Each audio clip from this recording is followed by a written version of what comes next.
ಸಮಸ್ತ ಕನ್ನಡಿಗರಿಗೆ ಸ್ವಾಗತ. ನೀವು ನೋಡ್ತಾ ಇದ್ದೀರಾ ಬಿಬಿ ನ್ಯೂಸ್ ಕನ್ನಡ. ನಾನು ತೃಪ್ತಿ ಬಸವರಾಜ್. ಪ್ರೀತಿ ಅನ್ನೋದು ಕೇವಲ ಮನುಷ್ಯಗೆ ಮಾತ್ರ ಸೀಮಿತವಲ್ಲ, ಪ್ರಾಣಿಗಳಿಗೂ ಅಮ್ಮನ ಅಪ್ಪಗೆ ಮಮತೆಯ ಹಂಬಲ ಇರುತ್ತೆ ಅನ್ನೋದನ್ನ ಜಪಾನ್ನ ಈ ಘಟನೆ ಸಾಕ್ಷಿಯಾಗಿದೆ. ಜಪಾನ್ನ ಮೃಗಾಲಯವೊಂದರಲ್ಲಿರುವ ಈ ಪುಟ್ಟ ಮರಿ ಮಂಗನ ಹೆಸರು ಪಂಚ್. ತನ್ನ ಹೆತ್ತ ತಾಯಿಯೇ ತನ್ನನ್ನು ಕೈಬಿಟ್ಟಾಗ ಈ ಮರಿ ಮಂಗ ಮಾಡಿದ್ದೇನು? ಒಂಟಿತನದಿಂದ ಬಳಲುತ್ತಿದ್ದ ಇದಕ್ಕೆ ಅಮ್ಮನ ಸ್ಥಾನ ತುಂಬಿದ್ದು ಯಾರು?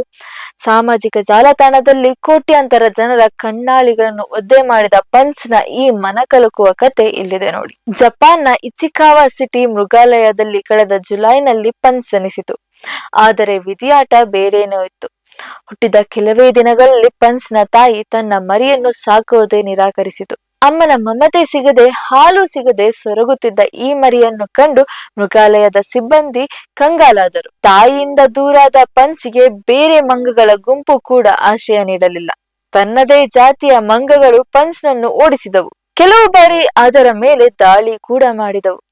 ಅಕ್ಷರಶಃ ಪಂಚ್ ಜಗತ್ತಿನಲ್ಲಿ ಒಂಟಿಯಾಯಿತು. ಪಂಚ್ನ ಈ ಒಂಟಿತನ ಮತ್ತು ನೋವನ್ನು ಗಮನಿಸಿದ ಮೃಗಾಲಯದ ಸಿಬ್ಬಂದಿ ಒಂದು ಉಪಾಯ ಮಾಡಿದರು.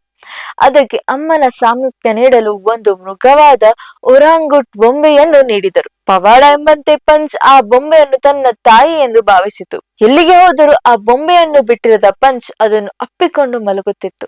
ಇತ್ತೀಚೆಗೆ ವೈರಲ್ ಆದ ವಿಡಿಯೋದಲ್ಲಿ ಬೇರೆ ಮಂಗಗಳು ಪಂಚ್ನನ್ನು ಕಾಡಿದಾಗ ಅದು ಓಡಿ ಹೋಗಿ ಅದೇ ಬೊಂಬೆಯನ್ನು ಅಪ್ಪಿಕೊಂಡು ಅಳುವ ದೃಶ್ಯ ಎಲ್ಲರ ಎದೆ ಸೀಳುವಂತಿತ್ತು. ಈ ವಿಡಿಯೋ ವೈರಲ್ ಆಗುತ್ತಿದ್ದಂತೆ ವಿಶ್ವಾದ್ಯಂತ ಲಕ್ಷಾಂತರ ಜನರು ಹ್ಯಾಂಗ್ ಇನ್ ದೇರ್ ಪಂಚ್ ಎಂಬ ಹ್ಯಾಶ್ ಟ್ಯಾಗ್ ಮೂಲಕ ಪಂಚ್ಗೆ ಬೆಂಬಲ ನೀಡುತ್ತಿದ್ದಾರೆ. ಈ ಪುಟಾಣಿ ಮರಿಯನ್ನು ನೋಡಲು ಈಗ ಮೃಗಾಲಯಕ್ಕೆ ಪ್ರವಾಸಿಗರ ದಂಡೆ ಹರಿಯುತ್ತಿದೆ. ಮೃಗಾಲಯದ ಅಧಿಕಾರಿಗಳ ಪ್ರಕಾರ ಪಂಚ್ ಈಗ ನಿಧಾನವಾಗಿ ಬೇರೆ ಮಂಗಗಳ ಜೊತೆ ಬೆರೆಯಲು ಕಲಿಯುತ್ತಿದೆ. ಆದರೆ ಈಗಲೂ ಆಪತ್ತು ಬಂದಾಗ ಅದಕ್ಕೆ ನೆನಪಾಗುವುದು ಒಂದೇ ಬೊಂಬೆ. ಪ್ರಾಣಿಗಳಿಗೂ ಭಾವನೆಗಳಿವೆ, ಅವುಗಳಿಗೂ ನೋವಾಗುತ್ತದೆ ಎಂಬುದಕ್ಕೆ ಈ ಮರಿ ಮಂಗ ಜೀವಂತ ಉದಾಹರಣೆ. ಪ್ರೀತಿಗಾಗಿ ಹಂಬಲಿಸುತ್ತಿರುವ ಈ ಪುಟ್ಟ ಪಂಚ್ಗೆ ಈಗ ನೆಟ್ಟಿಗರೆಲ್ಲರೂ ಅಮ್ಮನಾಗಿದ್ದಾರೆ. ಅಮ್ಮನ ಪ್ರೀತಿ ಸಿಗದಿದ್ದರೂ ಒಂದು ನಿರ್ಜೀವ ಬೊಂಬೆಯಲ್ಲಿ ಅಮ್ಮನನ್ನು ಹುಡುಕಿಕೊಂಡು ಪಂಚ್ ಕತೆ ನಿಮಗೆ ಜೀವನದ ದೊಡ್ಡ ಪಾಠ ಕಲಿಸುತ್ತದೆ.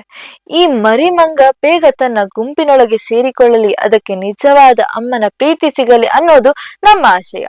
ಇದಾಗಿತ್ತು ಈ ಹೊತ್ತಿನ ವಿಶೇಷ ವರದಿ. ಸಮಗ್ರ ಸುದ್ದಿಗಳಿಗಾಗಿ ಸದಾ ಗಮನಿಸಿ ಬಿಬಿ ನ್ಯೂಸ್ ಕನ್ನಡ. ಇದು ಕನ್ನಡಿಗರ ಪ್ರತಿಧ್ವನಿ.